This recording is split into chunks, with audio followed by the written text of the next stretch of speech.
Hi and welcome to this edition of Watercolour Whizz. Today we're going to paint this beautiful Monstera leaf, and the two colour complements we're going to use are green gold and rose of ultramarine. Let's make a start. So the first thing I'm going to do is put quite a bit of water in the middle well, and then start adding some of this lovely green gold. It's a very vibrant green by Daniel Smith into the middle. I might even pour some water in so that I've got enough to do the whole leaf without having to mix more part the way through.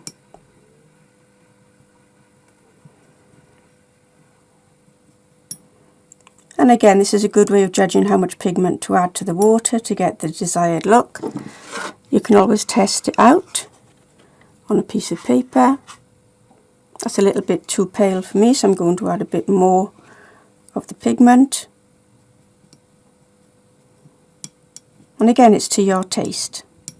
So that's the pigment. Let's get it on to the leaf.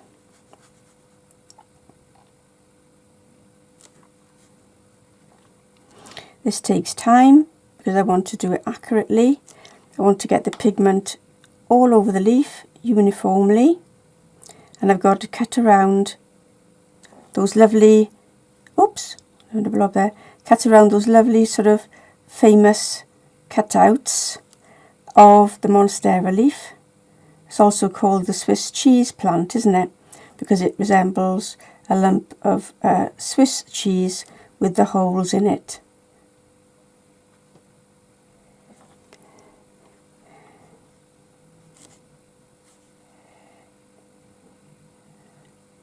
While I'm painting this wash on, if you feel that you are a bit scattered or a bit blocked with your painting, you can sign up and get a free 5-page PDF called 5 Studio Resets. And in it I give you 5 lovely little practical activities to get you focused and get you going again, help you gain traction. If you're interested in that, the link will be in the description below.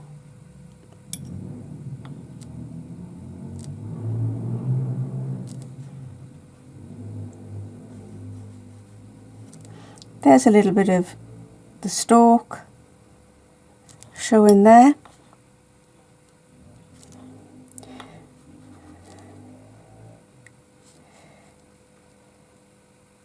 Just move this out of there.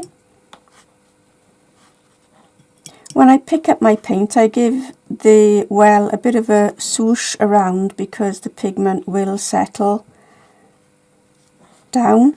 So I want to make sure that that's all live in the water and will be picked up by my brush.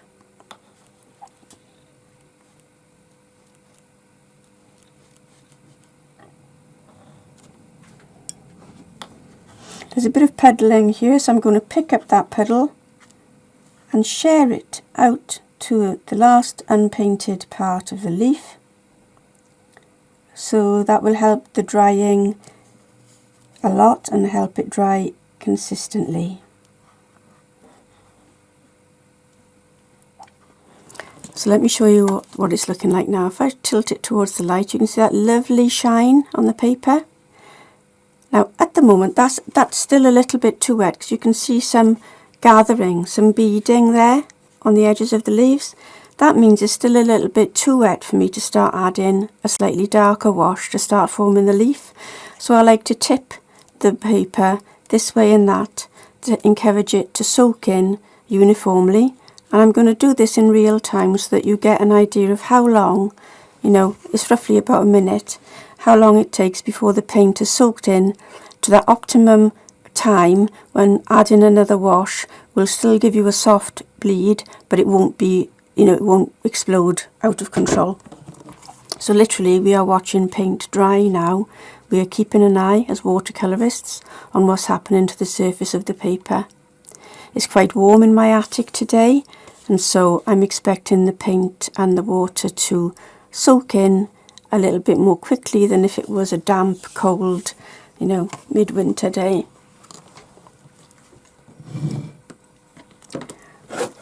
So now I'm going to take away most of that wash actually, most of that puddle, because now I want to go a little bit stronger and less runny in order to put the shadows into my leaf.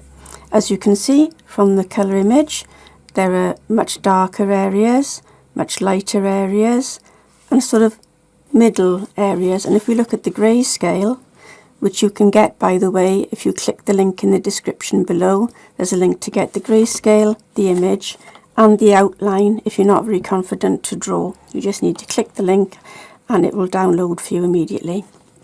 So, as you can see, there's some real darks, there are some greyer areas, and then there's almost white areas, and that helps us see that wonderful sort of famous Monstera look on the leaf. So I'm going to pick up a little bit of moisture, a little bit of water, much more pigment, so it's much more gooey and viscous than my initial wash. Okay, you can see it's much darker already. Now that's going to be in contrast to what we've already got on there now, and it's soaked in a lot more while I've been chatting, and I'm happy now to start putting in the greyer and darker areas. So I'm going to put in now the black bits you can see in the grayscale and the grey bits you can see in the grayscale roughly, and then I'm not going to put any extra paint in these areas that are practically whited out. And again, it's not an exact science, it's an approximation, and we just do it as closely as we can to the grayscale to start making some contrasting values on the leaf and giving us that Monstera shape.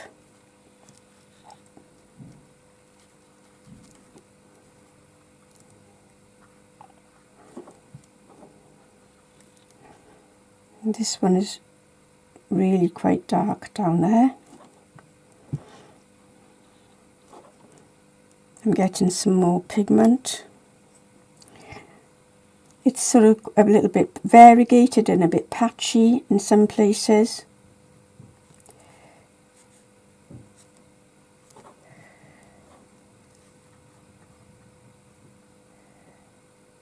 And doing this exercise, looking out for grey, looking out for black, looking out for white, are the artist's tools. This is what you need to be aware of when you are painting any subject, because the arrangement of values, lights, darks, mids, halftones, is what helps you form any subject and make it look 3D.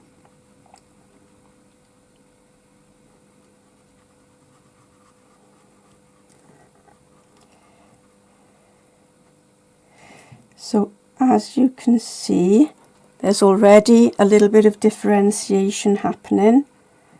I'm going to go back in there to make it a bit darker. And back in there because that's very dark on that tip. Crease there.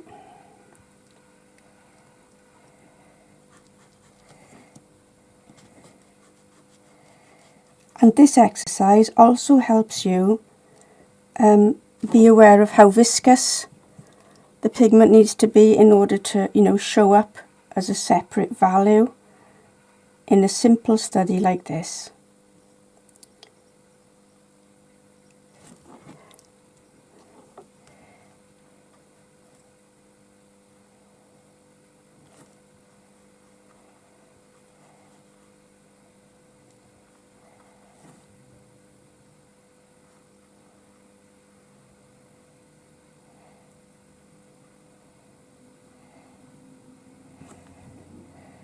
And as I say, don't worry if you don't get every shading placed exactly right. As long as we've got enough differentiation, that should carry the shape for us. That's fine.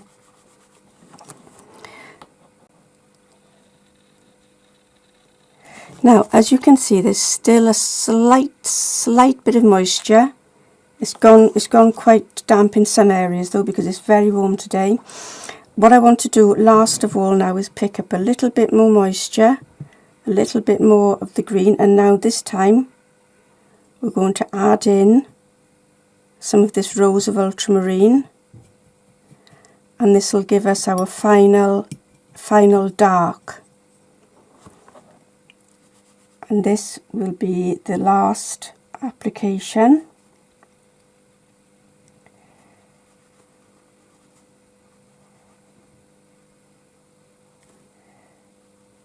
Before we start doing some lifts with a thirsty brush.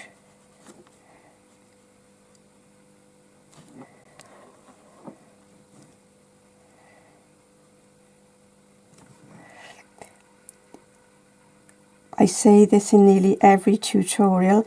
If you are trying to do this and you're using paper that isn't cotton, you might find that your paper is drying out even more quickly than mine is, okay? Because cotton paper holds the moisture a lot better than wood pulp paper.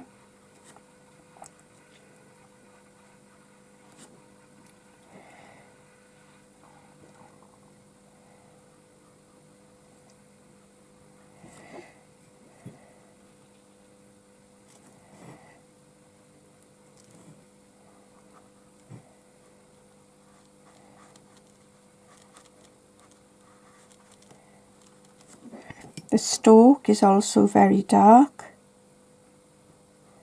and then it gets a bit paler and it's dark there. There's a tiny bit of shadow that pitters away there.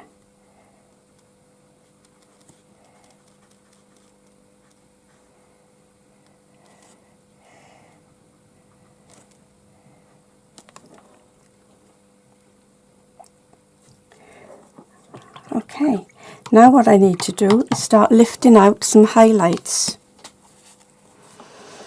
But before I do that, I'm just going to use this brush, which I've just I've rinsed and I've dried it on my flannel. I'm just going to do some blending of those darks I just put on.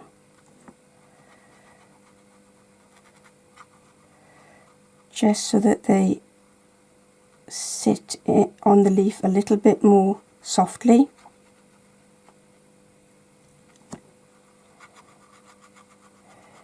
You might need to work the surface a few times in order to get the paint to travel with you.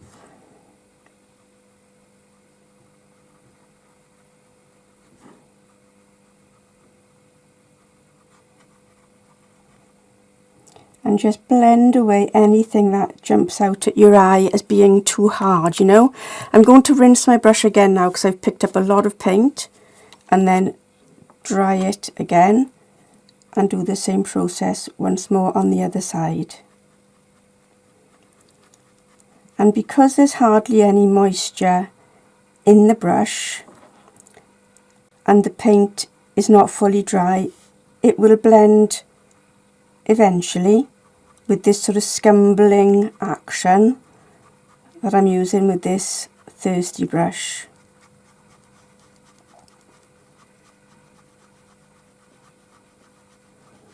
As you can see, I'm going back and forth quite a few times. I'm just going to tilt my paper that way so that I can use my wrist a bit more easily to do this process.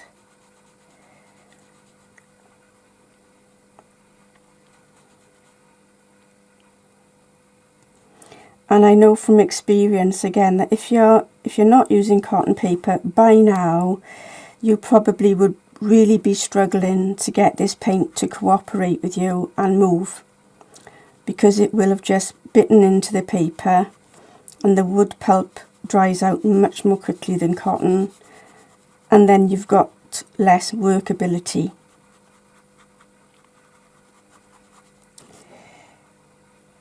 And you might be thinking, well, why isn't mine moving like this? And if that's the problem, it's probably because you're not using cotton paper. it really is your friend if you want to get to grips with watercolour and, you know, enjoy the process as much as you can.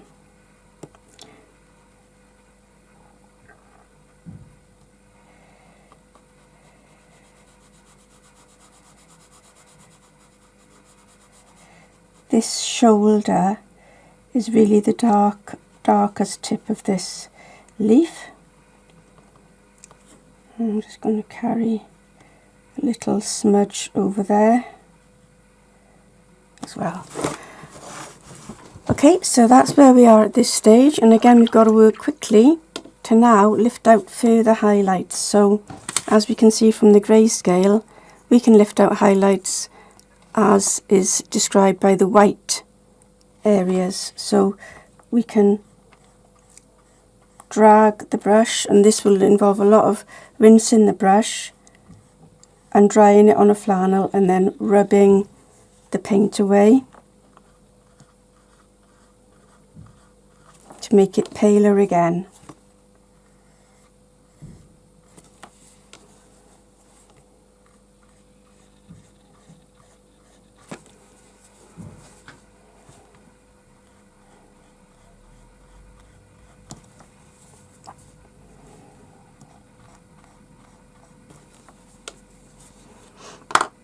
I think on this occasion I might actually move to my, this is a sort of stubby flat acrylic brush. I'm going to moisten that, dry it, because this is, you can see how easy it is to scrub now. It's got a better shape than the round brush for scrubbing, and I'm going to really work at the paper to lift out some more colour there. Also I'm going to lift out some veins if I can. Cut through the dark of the paint.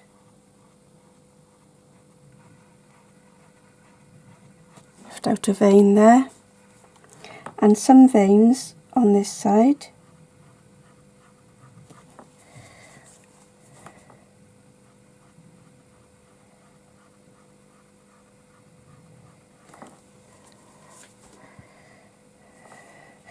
There's a lovely vein, comes right through the dark piece of that leaf there. I'll just zoom in a little bit more. And there's one that comes out there.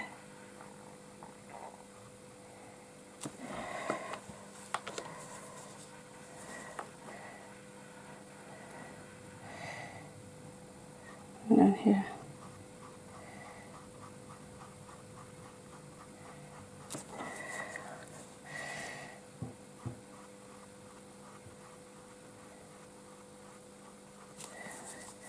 Eventually it will lift off. A bit of perseverance. And there we have our Monstera.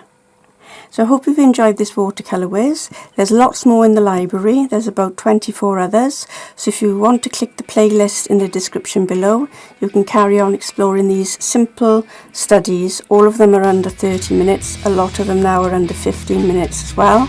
So thanks for watching. I'm Alison Fennell, the Potter and Artist. I'll see you in the next clip. Bye.